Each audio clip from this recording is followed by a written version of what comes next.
Okay, so I just got this new mouse today, and this is like 150 without shipping and stuff, so like 180 about after shipping and taxes.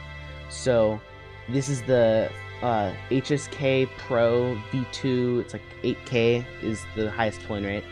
It's in the name, and it's pretty good. It's half the weight of my previous mouse, which I've been using for quite a while now, like a year at least. I'm not going to unuse it, or I'm going to keep using it, but I'm going to use it less and mostly just for Minecraft because double clicking. But basically this is a fingertip grip mouse, which is how I always hold my mouse on every mouse I've ever had without thinking about it until the past year or two. And this is like extremely small. Compare this side by side, same distance. You can see that it is about half the length of the Lamzu, which is the Lamzu Maya Fanatic version, and it also has 8K. It says so on its dongle, but nobody ever uses that. It's inefficient and it uses up your computer, which is useless. So what I have both of these set to is 1K polling hertz with a 1600 DPI, and then I just lower the DPI or the sensitivity in games that I play and on my desktop to mitigate the extra, because I like 800 DPI for how fast it is, but it's less resolution kind of, so it doesn't actually use up the 1K polling hertz. It's more like 500 hertz would be maxing it out with 800 DPI. So at 1000 hertz it's good to do 1600 or 2K polling rate. That could also work, but I'd prefer to have a little bit of battery left over personally. So yeah, so it has these tiny skates here. I think they're the same material, they look the same as the other one, but you can compare them side by side.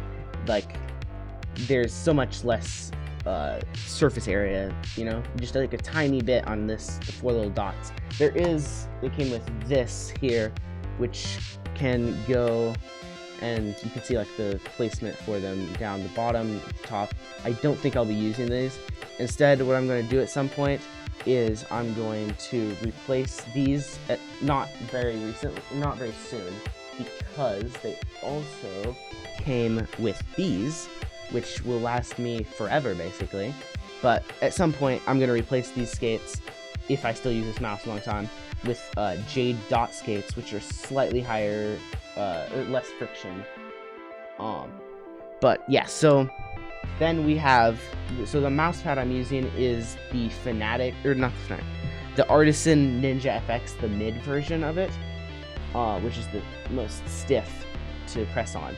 And later today, got this today, and also later today, I'm going to have the Key 83 also mid, which is hexagonal weaving, which is tighter, so it's better potentially with this, because the current issue it has right in here, can't really see it too well in here, but it has like a right angle almost on these dot skates, where it's like a cup shape and then like 3D, but a cup shape and then it just goes straight down.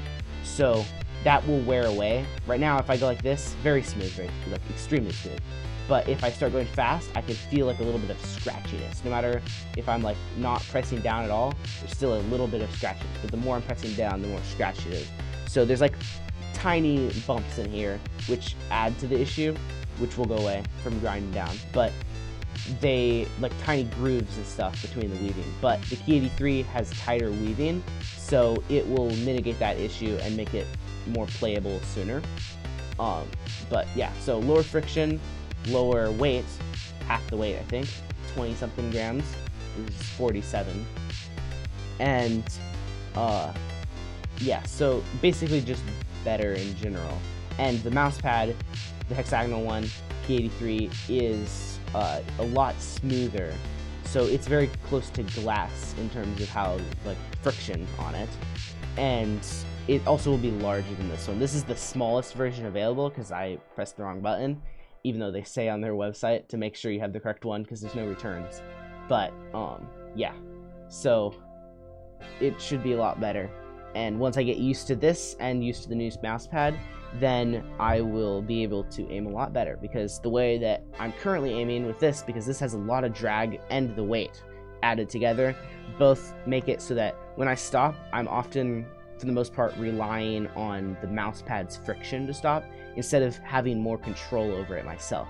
So reducing the weight and reducing the friction, and the new mouse pad, which also reduces friction, will be a lot better, because then I'm actually doing things myself. So I can just turn down the, what I'll probably do is turn down sensitivity, at least in games, not necessarily on the desktop, but for in-game, I'll turn down sensitivity and eventually work my way back up. But then with that, it will hopefully help me get used to this faster, because higher friction, it's harder to control unless you're really good at it. So yeah, that's going to be very interesting, because my aim has been extremely stagnant recently, like past half a year at least, with this. But with this, it'll get a lot better. New mouse pad, it'll hopefully get a lot better. And it'll just, I'm not sure exactly how long it will take to achieve that. So I'm looking forward to hopefully improving my aim a lot. That could be cool.